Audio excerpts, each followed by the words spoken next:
Hey, in this video I'll show you how I went from this to this.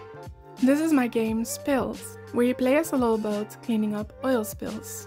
You can deliver your oil to a recycling facility to get coins and upgrade your boats. You can then venture out further into the world and tackle bigger and worse oil spills. You can wishlist it on Steam right now and sign up to my newsletter to receive the game demo. I can't be on my boat because I'm still working on it. I hope to be back there soon. For now, I'm just gonna pretend like I am.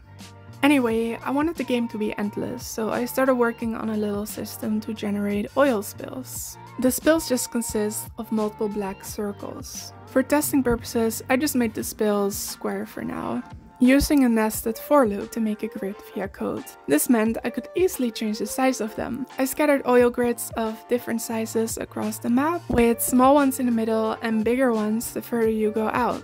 I then moved on to adding something else important: upgrades. I added a little island in the middle and made it so the game pauses and shows a few buttons when you run your boat into it, together with the most magnificent UI you have probably ever seen.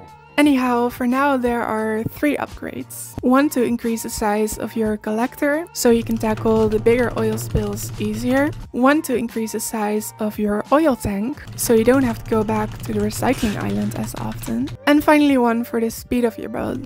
This one really shouldn't be so hard to understand, but go fast, okay? After some quick playing around, I already liked this version way better than any of the previous prototypes. Although I wasn't a big fan of the open world idea I had at first, as the player would be going in bigger and bigger circles to collect the oil. I tried making the world go in one direction, and this was better, but it was still a little boring. I then figured maybe I should split the game into multiple areas, with each area having its own oil spill type and size. With this in mind, I started making a little mock-up for the first area. I also played around with the ability for the player to go on land. I think it's pretty fun, but it might be better to just focus on the boat gameplay first and really nail that. I also added some oil barrels throughout this first area, rewarding the player just a little more for exploring the map. Some of these are floating in the water and others are on land.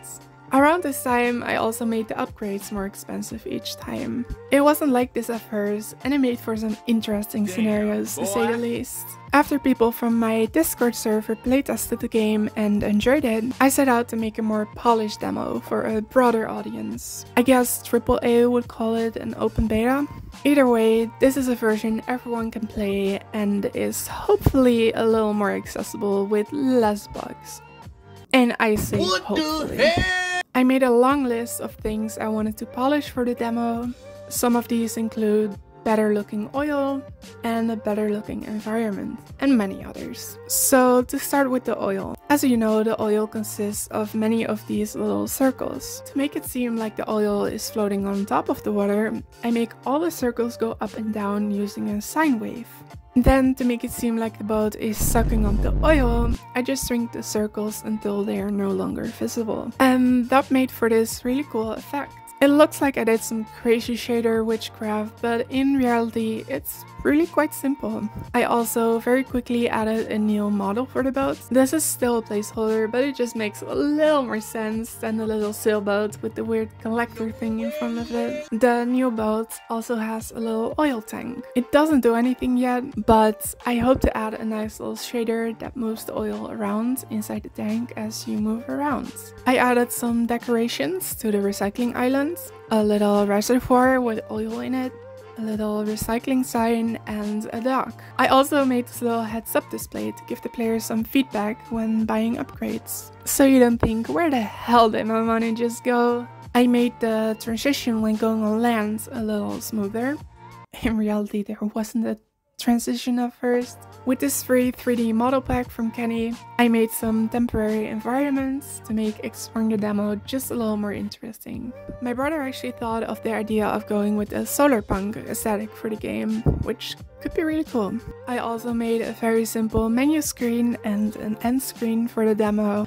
I know you must be really amazed by my UI skills at this point. And also, I spent some time setting up a Steam page for the game. I'm very excited about it. I even made some temporary art and a logo for the game. I really have to pay someone for this in the future. That's where I'm at right now with the game. Again, go to my site to wishlist the game on Steam. This is also where you can sign up to my newsletter and receive the demo of the game. Also, there is now a Discord server. There's a lot of nice people with shared interests. We do movie nights, game nights, and overall it's just a really nice place to be. I hang out there quite a lot, probably too much. Come say hi to me and all the others. And thank you for watching. What the hell? Oh my God, no way, yeah, yeah.